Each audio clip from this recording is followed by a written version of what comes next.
Here we go already. You look beautiful, Cheri. Not really, but thank you. Oh, yes, you do. Okay. Here we go.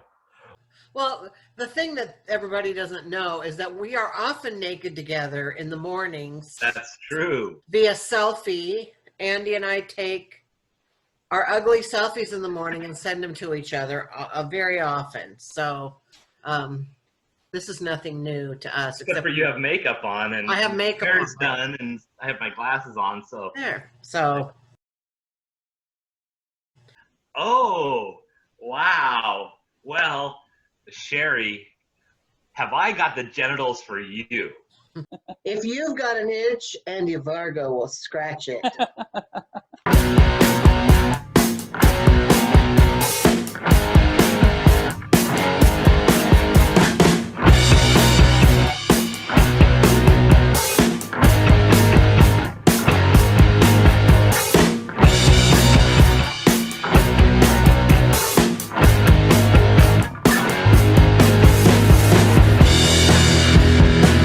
Welcome to another episode of Scrutiny with Cheri and Andy. I'm your co-host, Andy Vargo, and this is my good friend and comedy BFF, Cheri Hardman. Yay! And we are here to go over all things relationship and, life and all sorts of fun stuff with our own twist of scrutiny. So, Cheri, what do we have going on today? Well, today I have a game. Ooh. Where I have 10 questions and you have to guess whether they are one of my Facebook statuses or a quote from Sex and the City. Okay. My husband got 7 out of 10. You said Dave got 7 out of 10? Dave got 7 out of 10. So let's see if you know me better than my husband. Oh, well, it could be that I just know you more through Facebook than your husband.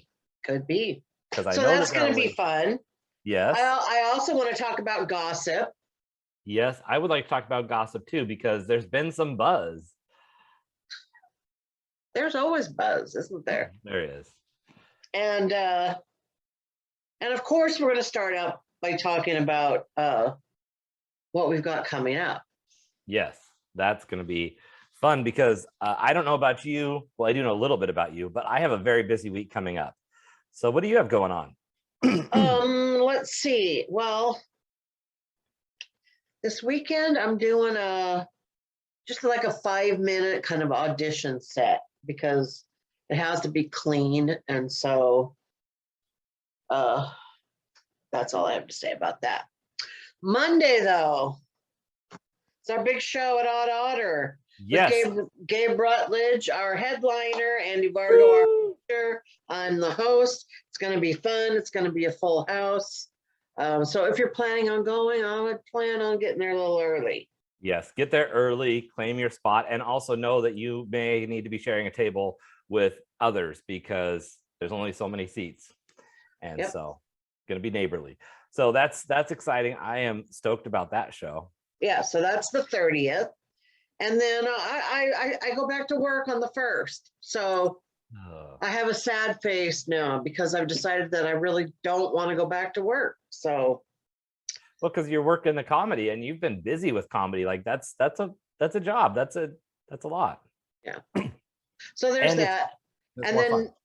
I don't know what you've got. What else you've got going on in the week? But then the 4th, we're going to be out of town. We're going to be in Wenatchee at. What is it, Badger Mountain Brewing? Yes, we're going to be at Badger Mountain Brewing for a show. I believe it's at 8 o'clock for that show. I think it's 7. I think it's 7. So yeah, you told me and I didn't listen well. But so friends, if you're east of the mountains, you'll get there quicker. Come to Badger Mountain Brewing next Saturday, the 4th. And if you're west of the mountains, then plan ahead so you have time to get over the pass to come see us. Yeah. No, I don't want to keep going on my schedule any further. I'll just stop there. Yeah. But I will say, I'm not going to stop there. I'm going to stop on the 7th because on September 7th, are you up the 7th? You're up the 7th. Yes, everybody. Yes. So do we even talk about that you got into The Voice or? Well, we talked about it, I think 2 weeks ago, but we didn't talk about round 2 because you were in Austin last week. So we got to recap that trip. Right. I think that's something we got to talk about today. And we got to talk about the big thing on the 7th that you're about to say. Yeah, so Andy Vargo did his head-to-head. So that was the next round of the Comedy Voice, was everyone had to go head-to-head. They matched you up with somebody. You each had to do a set. One person made it in, one person didn't. And of course, our lovely Andy Vargo made it in. So he's going on to the next round, which is September 7th at Tacoma Comedy Club. So be sure to come support Andy. And also I will be like a guest judge for the last two, what do you call them? The last 2 rounds. The last Yeah, 2, yeah. so- Well, and which is fitting because you are the reigning champion for that contest, for that competition. Yeah, so that'll be fun to kind of, I don't know, maybe give some pointers and my opinions. And I also have to say that this round of support for the next 2 rounds, should I make it through the next one, onto but the rest of the contest is audience vote. So this is where you really do get the chance to support, because your vote chooses who out of the next 12 comedians, which 8 will make it through. Right, so be sure and be there on September 7th, Tacoma Comedy Club, to vote for our guy, Andy Vargo. And that's pretty exciting. That is. Do you have any other upcoming things you need to talk about between now and the 7th? I do. So this Saturday, the 28th, I'm going to be at the Tacoma Art Market, which is on 54th and South Tacoma Way. They do a local pop-up once a month. And so I will be there selling my wares. I'll have Own Your Awkward shirts and jackets. I'll have books, and I'll have, stuff to sell, books, t-shirts, all that fun stuff, stickers, magnets. But it's a great chance just to come out and say hi, support local artists. So I'd love to see you stop by, even if you already have all my merch and you don't need another shirt, or you just want to come say hi. That would be awesome. I'd love to see people out there. And there's a lot of other great artists besides me. And that's what's fun, is if you come say hi to me, you might find something else where you could support another local artist. So that's at the corner of 54th and South Tacoma Way, in the parking lot of the church cantina. And it's this Saturday from noon to 7. And then, of course, the same 2 shows on the 30th at Odd Otter and the 4th at Badger Mountain Brewing, which I'm excited about. And along with that, we have to tell everybody that due to a scheduling conflict on my part, next Thursday, we're going to bump our show back a couple days and do it from the road. Excuse me. So we're going to do a live in the same room show like we did in Vegas on the 4th. Yeah, that'll be fun. Yeah, that'll be fun. That will be fun. We'll do it from our hotel room, not actually the actual road. Probably wouldn't be smart to do that while we're driving. Yeah, too much distractions and road noise and all that. So lots of good stuff. Busy week. Yeah, and I had something I was thinking to say while you were talking, and then I forgot all about it. I hate when that Lost happens. I'm getting better at just being like, well, I lost my train of thought. Like I start the sentence and it's like, nope. That was all I got. I don't even try to retrieve them past a certain point. The other thing is I do need to maybe come see you Saturday, because Andrew got a stain on his Own Your Awkward shirt, and so get a new one. We can get you, and we got tie-dye now, and blue and orange and gray and red. So cool. Let him pick out his favorite color. Excuse me for sniffing, but like I was telling you before the show, I had pho for lunch, and I know that I must have touched one of the jalapenos. And then a while ago, I went and rubbed my eyes, and then all of a sudden, I was just blinding, stinging, and my nose got all plugged up. So I'm still recovering from that. I love how it happened right before I go on camera. Right before you're getting on there. Well, and I have to apologize for continually clearing my throat, because I had a little snackage right before this. I had a Southwest noodles pasta salad, which was delicious, and but it had a lot of spice and zest to it. So I thought, I don't want to have bad breath before Scrutiny. So I brushed my teeth, and then I've got like that. I was like, I've been drinking water because I'm trying to get rid of that toothbrush feeling in my mouth.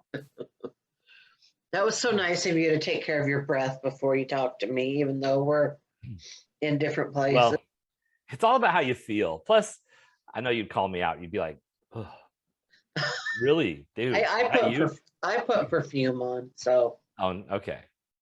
So I get it. It is about feeling good about yourself or whatever, feeling your best. Like I actually did my hair today and then I decided I didn't like it. So put it up. So, you know, I tried.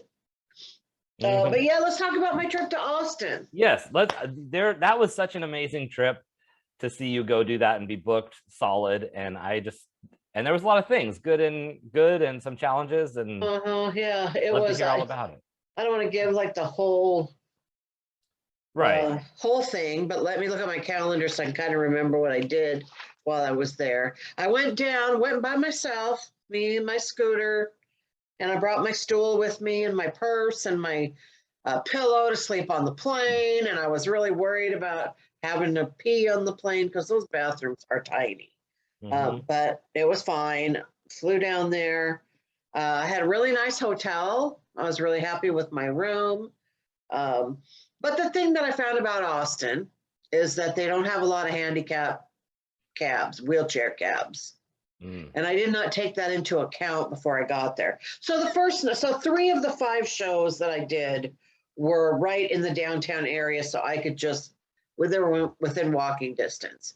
But 2 of the shows I had to take a cab to because they were in a neighboring town. Right. You know, about 30 minutes away, 20 to 30 minutes away.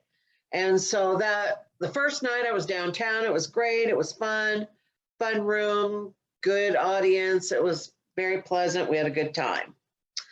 And then the next night I was not able to make it to my show because there were no cabs available to take me in time, even though I had scheduled it the day before. So that was really a frustration for me.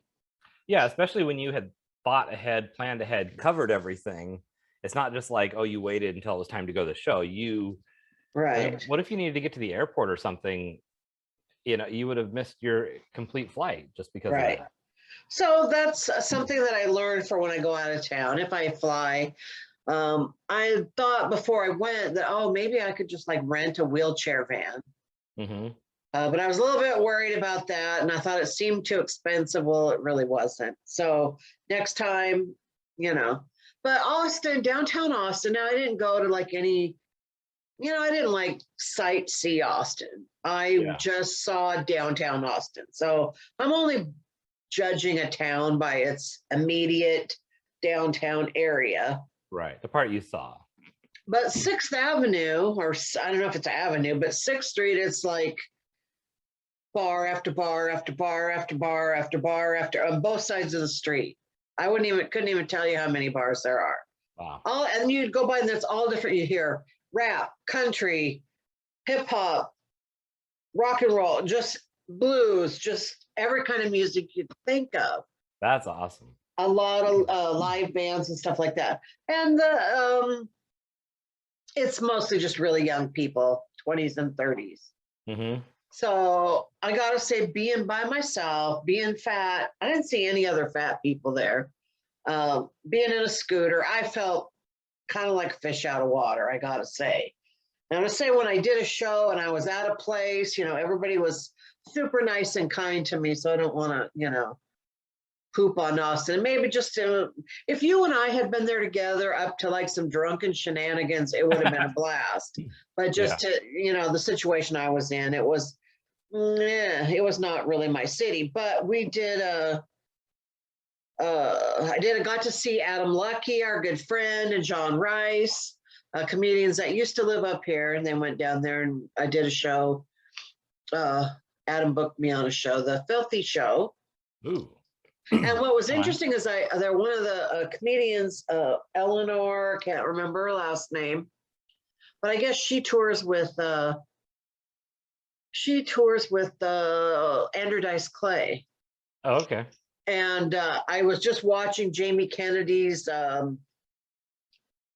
maybe his Instagram today, and it was a shout out. It was a clip of this Eleanor on Joe Rogan's show talking about Jamie Kennedy. So it's just kind of interesting because I saw her and I was like, yeah, oh, I just met her. And then they were talking about Jamie Kennedy and I've met him too. And so it kind of felt like, oh, that was cool to see that this morning.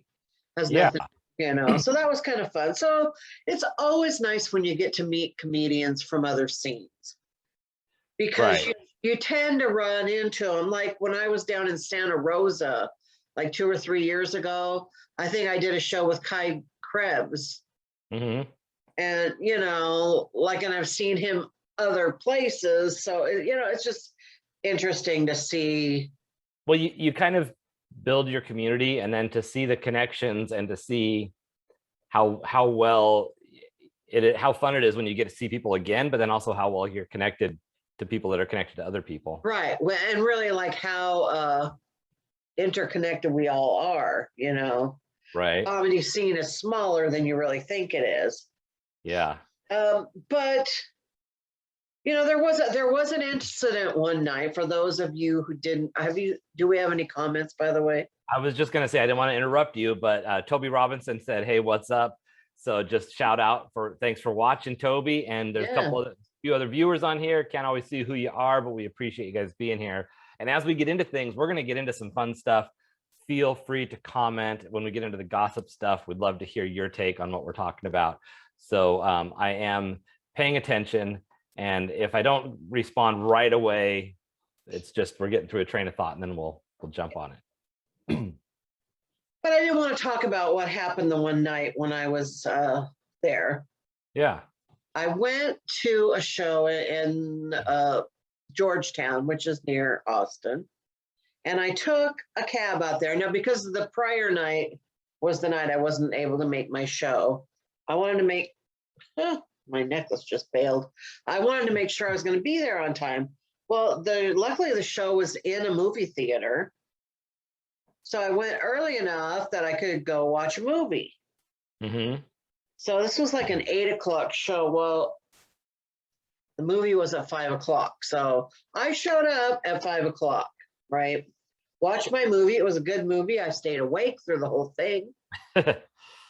It was called like Night House or something like that. It was a scary movie. Did the show. The show was great because all the people were like middle-aged, and I love middle-aged audiences because they get me, you know. Mm-hmm. And went out, called my cab, and then waited and waited and waited. Probably, let's see, the show was over by like 9:30. So we're not even talking that late at night. No, but I mean, I waited at least a couple hours, and then I saw them cancel my ride. Oh. Well, and I mean, this is Yellow Cab Company, and I did look at many other cab companies, called them. They all told me to call Yellow Cab. The Yellow Cab was the one that had wheelchair cabs. And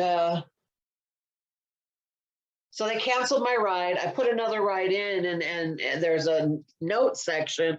I was like, you can't just strand me here. Like I'm stranded in a wheelchair. A couple hours went by, and they canceled me again. So now it's late at night. They're shutting down the theater. There's a dead cockroach right next to me, just to signify my life at that moment, you know? Right. And so then I got on Facebook. I'm like, is there anyone in the Austin area that has a vehicle? I mean, sure, people could pick me up, but you have to have a vehicle that my 150-pound scooter can go in. Right. And I'm just waiting. And then finally, like, they're turning off the lights, and they're ready to go, because they had told me as long as there was people inside that I could stay in there. Yeah. Well, then I finally, you know, went out, and I'm like, I'm stranded here. So my first thought was, okay, well, I got to find the nearest hotel and stay there until the morning when there's a wheelchair cab available. Of course, I didn't have my medication. I didn't have my CPAP machine. Anyway, the wonderful world of comedians, that lovely little circle of people that we all hate to love and love. Right. I had several people put out, hey, Austin friends, can anybody help a comedian? I heard later that people were getting phone calls about me, and everybody put the word out. And a comedian that I've never met, but, you know, we chat via Facebook, got a hold of someone that he knew and trusted to come pick me up. So that was really nice, but it was going to be, at least a half hour. Well, while I'm waiting, all of a sudden I see this truck just slowly pull into the parking lot of a business that's isolated by itself. Nobody's there. I think there was one car in the parking lot. So there was still one last person club, but nobody. Right. No reason for anybody to be there. No reason whatsoever. No neighboring businesses, nothing. Yeah. And they were just sitting there staring at me. They didn't even pull into a spot. They just kind of pulled, and they were just staring at me, and it made me very nervous. So I got out my phone and I got on Facebook Live, and I thought, if something happens to me, I would like it to be broadcast, Yeah, I saw that, and I saw Tara posting or commenting, she's zooming in on the license, or she's screenshotting and zooming in so she gets the license. Right. So it was a group effort. And I think I saw it like after the fact, but yeah. Yeah, and it was a group effort of people people that were looking for rides for me, people that were watching me on the live, people that were just there to keep me company. And but the funny thing is this truck pulled up, and it was a young couple. The woman was driving, the man was in the passenger seat, and they asked me if I needed help. Sounds nice. I said, no, I'm waiting for a ride. And they said, have a nice evening. But when you're around somebody sketchy, it doesn't really matter what they're saying. Yeah. You get the vibe from them, and I just knew these were not safe people to be around. Yeah. Then they pulled up a little ways and then just sat there. And I'm waiting for him to pounce out of jump out. She's driving the getaway. I'm waiting. Yeah, not a good feeling at all. I kept my phone right on them, my camera right on them, hoping that they'll realize, oh, she's recording us. Yeah. Because that's one good thing about this day and age is people know we've all got a device with us where we can, broadcast what's going on with us. Mm-hmm. Exactly. Yeah. So then they pulled up a little bit more, and then they sat there for another long while. Anyway, they finally did leave. I did get a ride.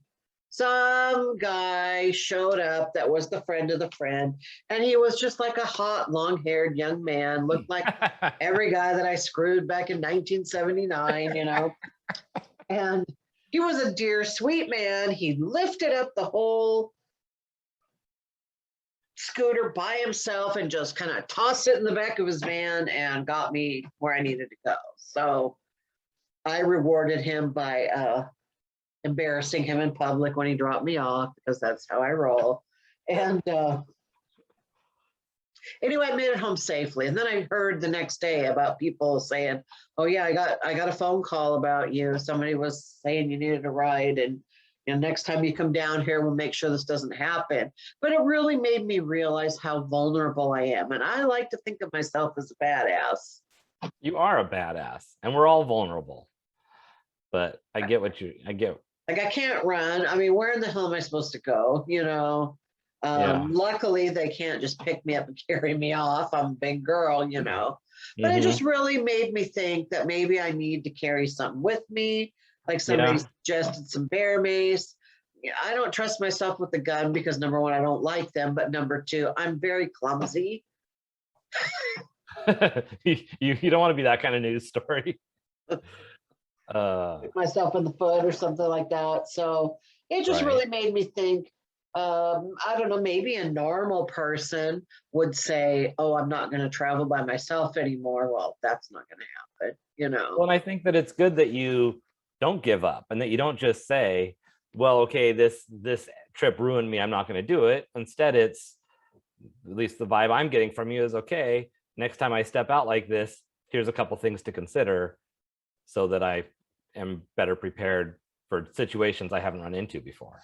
Right. And I think that's kind of how I like to approach life, is that even when something doesn't really go well or the way I wanted, what did I learn from it? Mm-hmm. And how can I apply that to the next time that I go somewhere?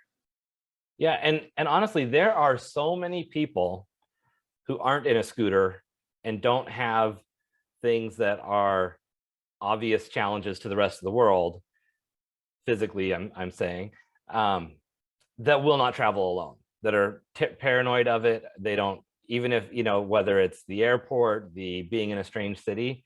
And this was, it's one thing for you to go to Vegas where you're comfortable there, the city like the back of your hand, all the places to go, but to go to a completely new place, that's a huge endeavor for anybody. A lot of people won't even do that without anything to get in the way to make it any harder. And I think for you to do it, regardless of what challenges there are, is awesome. And to acknowledge that even with the setbacks, it's like, you know what, that's not stopping me. Next time I'm going to take my mace and I'm going to rent a van, or, whatever it is. You're just like, okay. Right. Or, or have a backup plan with a person that that could be your emergency contact in town, maybe, or something. Whatever that is. Or maybe take my gay BFF with me wherever it goes. There you go. Things together. But so we can be paranoid together. Ah! The big scary man. I'll be going, I'll protect you, Andy. I'll be hiding behind you in your scooter. No, but I was really proud of myself because I never really, like when I was younger, thought that I would do something like this, Uh-huh. And I do have a lot of anxiety. Most of my anxiety has to do with the bathroom, though. So as long as I know where I could pee or whatever, I'm okay, Mm-hmm. Yeah. To be honest with you, I have a ton of anxiety about bathroom issues, but being scared is not something that usually happens to me, but this was scary. And the thing that I learned is that I would be a horrible eyewitness. I did learn that.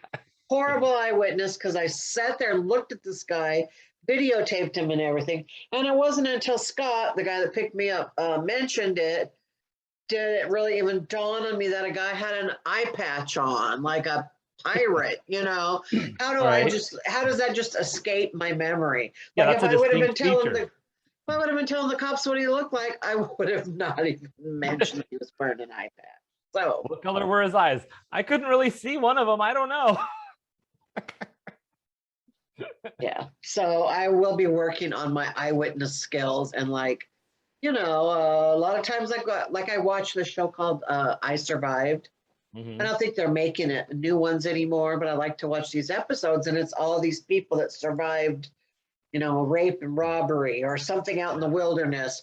But the ones where they're attacked, people say I made, a note to remember everything about this person, So it's a good skill to have. It's one you hope you never have to use, but. Mm-hmm. So anyway, that was the trip in a nutshell. It was a fun trip. I felt bad that I had to cancel on a show. That was the one thing that I felt bad about, But I ate some great food. You're very professional. You take it seriously, and that's not your style. No, not at all. At least it's out of your control. But like you said, lessons learned. Yeah. So that's good. And I just want to say congrats to you for just putting that whole trip together, because that was you saying, you know what, I'm going to tour in a different city and I'm going to go somewhere that you have never been, that you don't have a lot of contacts, and put this amazing trip together where you were booked every night. I know, I was booked every night. And I also met like some people who I didn't get onto their shows because I didn't know before I went. Mm-hmm. Who really to contact. So I learned some stuff. Now, a lot of people, when they travel, like if they have a brain, apparently, they know all this stuff before they go. But I'm kind of outside that circle of people that know where the good gigs are and know who to contact. Nobody shares that info with me. I don't know how to find it. So I just went blindly and, did it. So. And I do have one more thing to say is that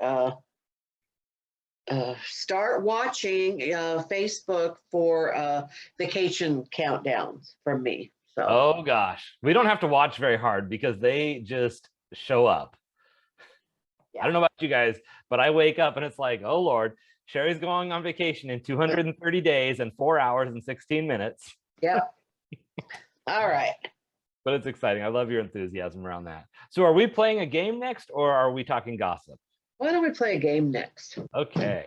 I'm tired of my voice, and let's do something a little bit different. So we're going to play a game called, I don't know what it's called, but it's, you have to decide whether it is a Facebook status that I have posted or whether it is a quote from the show Sex and the City. Okay. And Which I've seen. I haven't seen all the. I think I've seen all the movies now, but I've seen all of the series, so I'm familiar. I'm just that gay. can you hear that? I can't hear it. Is there audio being shared?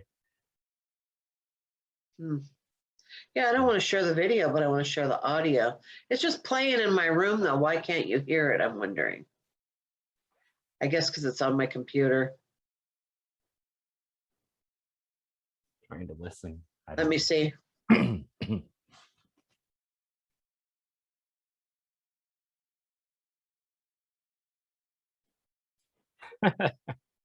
Coming soon. I'm checking back. And don't forget, people, to throw your comments in on if you think you got an answer. Oh, I heard something there.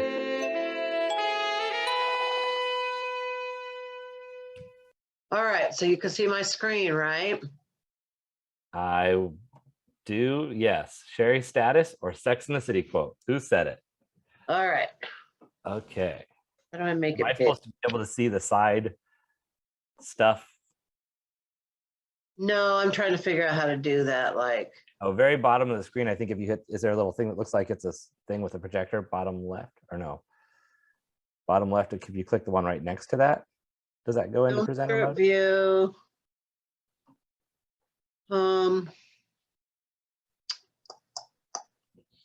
If I just click on the whole thing, no. Oh, up at the very top right where it says present. Does that do it? I'm not familiar with this program. Probably top right, present. Thank you. No problem. Cheri status or Sex in the City quote? Who said it? All right, you ready? Yes, I love that picture of you, by the way. Me too. All right. Some days it's a perfect storm of crap, a crap storm, if you will. I feel like that's a Cheri quote. I'm getting my little thing because I want to keep score here. Okay. My little thing. I'm going to go with Cheri Hardman. Final answer. All right. Yes. Yay. Woo! 1 for 1. Right. All right. You know, marriage doesn't guarantee a happy ending, just an ending. I feel like that's Sex in the City. Yes. Good job. And actually, I was picturing it being Samantha. It just sounded like something she would say. All right. There's a saying, men are like buses. Another one is coming along in 10 minutes. So I have my bus fare in hand. I'm getting ready to go to the bus stop. Oh, God. That also sounds like a Samantha thing. Or maybe it's Miranda. I feel like that's Sex in the City. Oh. Cheri Hardman when I was still Sherry was, Hagan. Okay, there, that makes sense at least. Okay, damn. All right. 2 out of 3. Okay. Maybe it's time to buy myself some boots or shoes or something other than sandals. I feel like that's Cheri. Yes. Okay. You're doing getting pretty a little good. confidence back. It's so interesting. You can tell a man, I hate you, and you'll have the best sex of your life, but tell him I love you, and you'll probably never see him again. I feel like that's Miranda. I got to go Sex in the City on this one. It is, but it was Samantha. Oh, but it was Samantha. All right. One woman's trash is another woman's treasure. Okay, that I'm leaning towards Sex in the City, but I could see you saying that too. But I want to go Sex in the City on this one.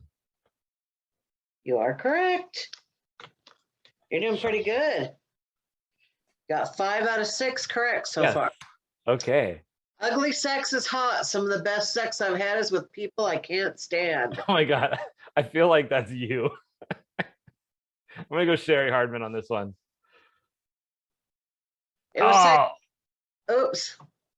It was Sex and the City, but it's Mario. I don't know why all of a sudden it went to this. Okay. Gay men understand what's important, clothes, compliments, and I feel like that is Sex in the City. you are correct. All right. 6, 7, 8, 9. Okay, I think this is the last one. But I do believe that good wins out over evil, and I feel better about myself when I take the high road.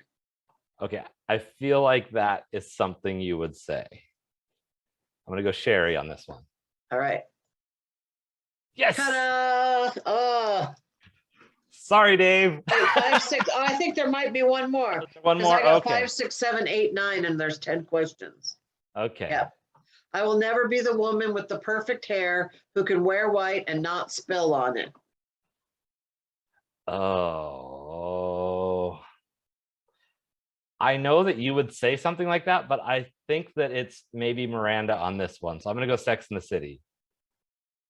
It was Cheri, but yes. Cheri. Ah, All right. You got I 8 got it. out of 10. You beat my husband. yes. Woo-hoo. Woohoo. Okay. Good job, Andy. That was fun. We're going to play that again sometime.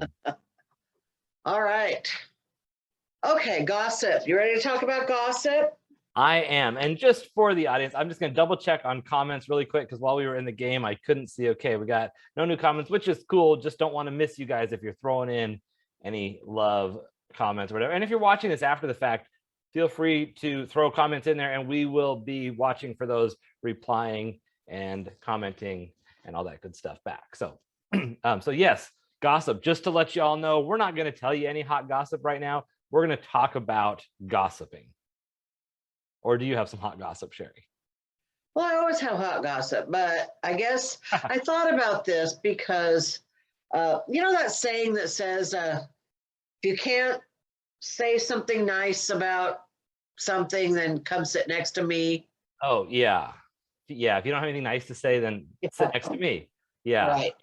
And like a lot of times I feel I love to gossip, as you know.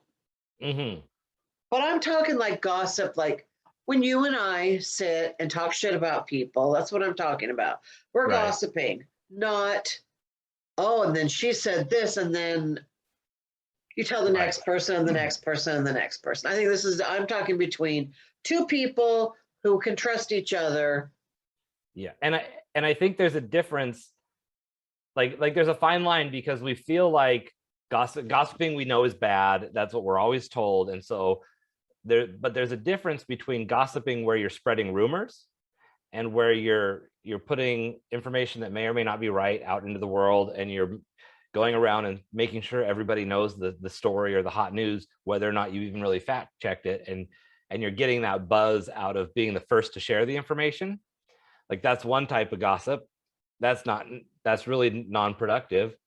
But like what we're talking about, if I understand it right, it's, hey, this thing happened, this event is going on, or this person had this happen in their life, or even maybe did this thing to one of us, or it affected us in a way, or it's in our circle. We need to kind of talk through how we understand and feel like, and that really to me is more processing. It's like we're processing the events and we're using a trusted person to kind of understand it. Right. Well, I feel guilty about it a lot because you and I work together to be positive and foster good energy. And sometimes I feel like we're being a couple of petty little bitches, Right. But I did read something that was let me try and figure out how to get rid of this to get where I would need to go. I read an article about benefits of gossiping. Oh, interesting. And one thing that, like a study that they did about gossiping, Mm-hmm. and that it was something about like they played, I'll give you like a quick synopsis. They played a game and everybody was given like $10 and they could keep it or they could invest it. And if they invested it, that fund that they invested in would multiply. and then they could divide the money equally, you know? Okay. Yeah. So they said the game inherently creates some kind of tension between the people, like who's being selfish and who's putting into the fund for everybody, you know? Oh, right. And so they also made it so that people could privately chat during this. And so they could talk about how they saw other people playing the game and stuff. Mm-hmm. And, you know, so you could say like, oh, well, I noticed that Andy like doesn't put any money into the fund for everybody. Like he's selfish.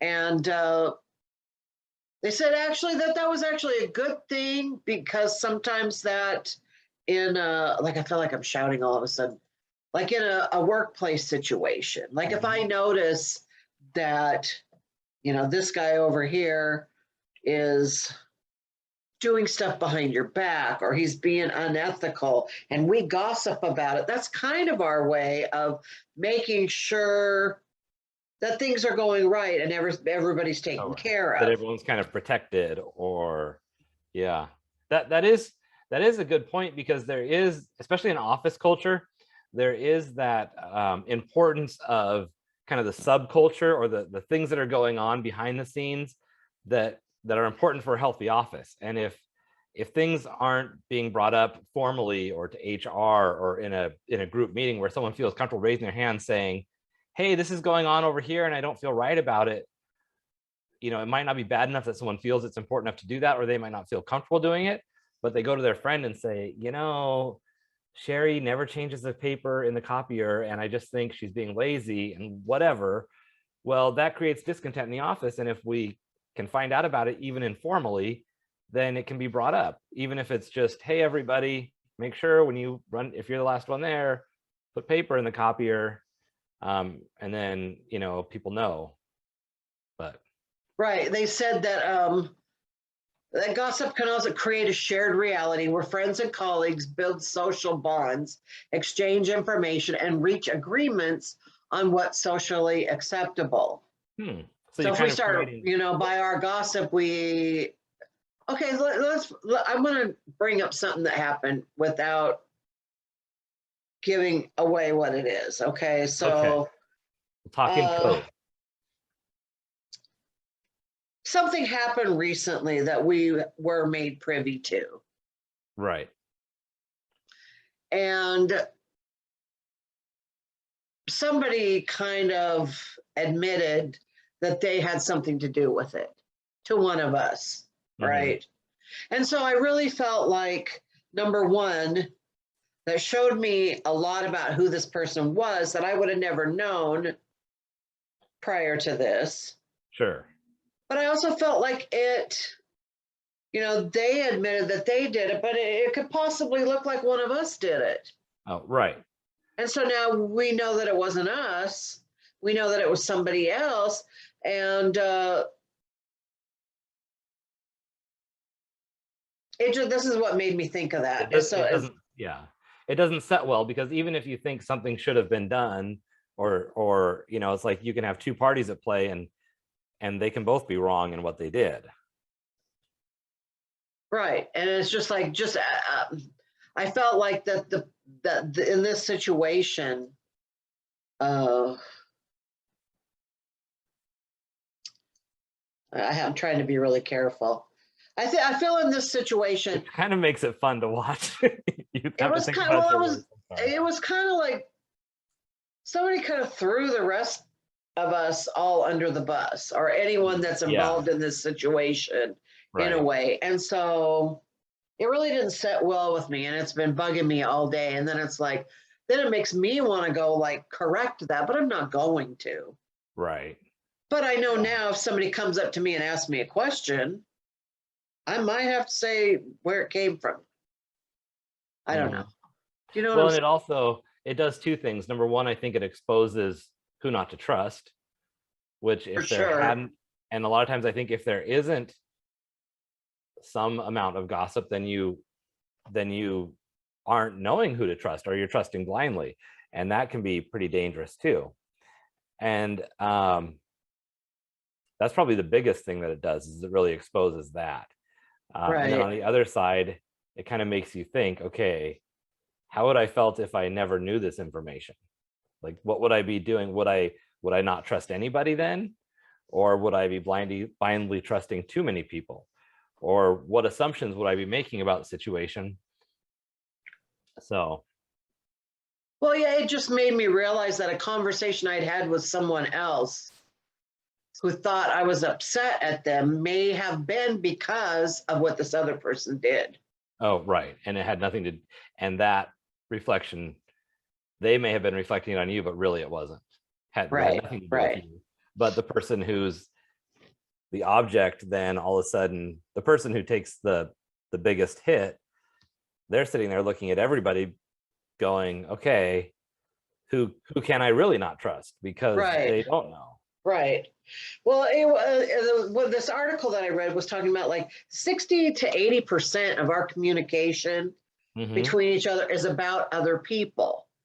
Really? But that it's not because we're trying to trash their reputation, but it's because some situation in our lives has become untenable and we're trying to figure out how to deal with that. And so another person might be involved, and that makes a lot of sense. Yeah. Well, because it's like, even I messaged you earlier, I want to get your advice on something with my business. And when we're offline, I'm going to ask you about that. And it does involve another person, not in a gossipy way, Right. but it's those things where, hey, this happens in my life. I'm trying to figure out how to make the best decision.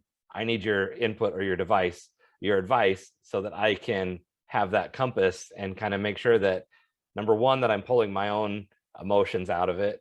And number two, that that I'm looking at it and considering all the things that I need to consider, because that other eye, a lot of times, is what you need to balance your viewpoint and make sure that you're not just, either reacting emotionally. And when I say emotionally, reacting emotionally can be good emotions. You can be taking steps because you're excited about an opportunity. And that's kind of what I'm thinking about in this case. It's like, okay, this could be good, but are there things I'm not considering because I'm excited about this being a thing?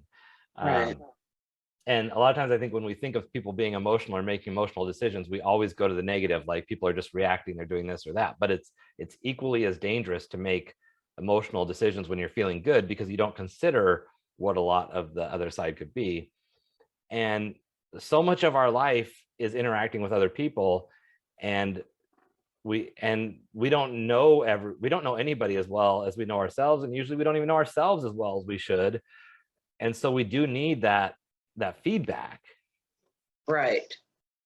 I wouldn't have guessed that percentage, though. That's amazing. You said 60 to 80%. I mean, it makes sense now that you say it. But right, because it has to do with other things. Let's say, so a lot of, they were talking about that it's sometimes, like, say you're really stressed at work. Well, like, we might be talking and realize that it's like this one person that's causing all the stress. Or someone's been really selfish, or they always throw everybody else under the bus. If we discuss this, then we know how to deal with it. If we don't talk about it, we might never know. Right. And there have been a lot of situations where I have been prepared and about to react to something in a certain way. And when I talk to you or Laura or someone close or someone who's in the situation, and then, sometimes the response is, well, have you considered it could be this? Or, well, how do you think they could react to you saying this? Then it makes me kind of step back and think, okay, I'm glad I had this conversation, because I could be adding fuel to the fire. And I know in the heat of some of the moments when I was getting divorced and things were going on, and I'd have a conversation with Laura about, like, oh my gosh, like, what's the next thing I'm supposed to do? And she's like, but you're leveling up the situation if you react in that way. And so having that make me remember, oh, I need to not do that. Here's another good thing. It says that according to this study, another benefit of gossip is that it relieves anxiety. Because in an experiment, researchers found participants who witnessed someone behaving badly, they experienced stress and an increase in heart rate. But when they warned others about what they saw, it lessened the effect. Interesting. And even they said it can foster self-improvement, because if you realize everybody at work has been gossiping about something that you're doing, might make you change your behavior. Yeah. Well, I do think, I think there's value in it for sure when it's done properly. And I think that the dangers are about making sure that you're not just sharing information just to get a high out of sharing not flattering information about somebody else, because that's not nice, it's not kind. But if you are seeking to understand a situation, I think that's a different scenario. And so I think we need to be aware about our own motives when we're having conversations, and also being very aware of who we're having conversations with, because like I know I don't have to tell you every time I have a conversation, okay, this is just between us because I'm trying to figure this out, Right. because that's where our relationship is. But I'm not going to go up to anybody else and say the things that I say to you about situations that I encounter. Right. Right. That's bestie privileged information. Absolutely. All right. So we're getting up to our time. If all of you have any gossip stories, you can email us to Scrutiny with Cheri and Andy at gmail.com. The other thing is, I do want to talk to you about road snacks. We're going on a road trip. Sure. The last time Dave and I went on a road trip, I realized that we never think like about snacks in the car. I've gone on road trips with Tracy and with Kai, and they both brought just tons of snacks. And I'm like, I've been doing road trips wrong. So we need to decide, like, I love Whoppers on a road trip. Okay. I'm making notes. So Whoppers. I'm not, this is not a shopping list, but I'm just like wondering, what would you like to have a snacky on a road trip? I don't know. I'm thinking Whoppers, Red Vines. I don't know why Cheez-Its are a thing for me on a road trip, but like some sort of chip, salty kind of thing. Right. And the thing is with a road trip, you have to think about it being easy to eat, Right. and not making you have to go to too many restrooms. Right. And so you have to be So no particular about your road trip. Yeah. No sugar-free gummy bears. No sugar-free gummy bears. Yeah. And no special brownies, because we got to drive and perform. All right. Well, as always, it's good talking to you. Pleasure. And I look forward to our next show, which is going to be live from Wenatchee in our hotel room on the 10th. So it's not going to be on Thursday. It's going to be on the 4th. So y'all it'll be on September 4th. So we'll see you then. All right. So long.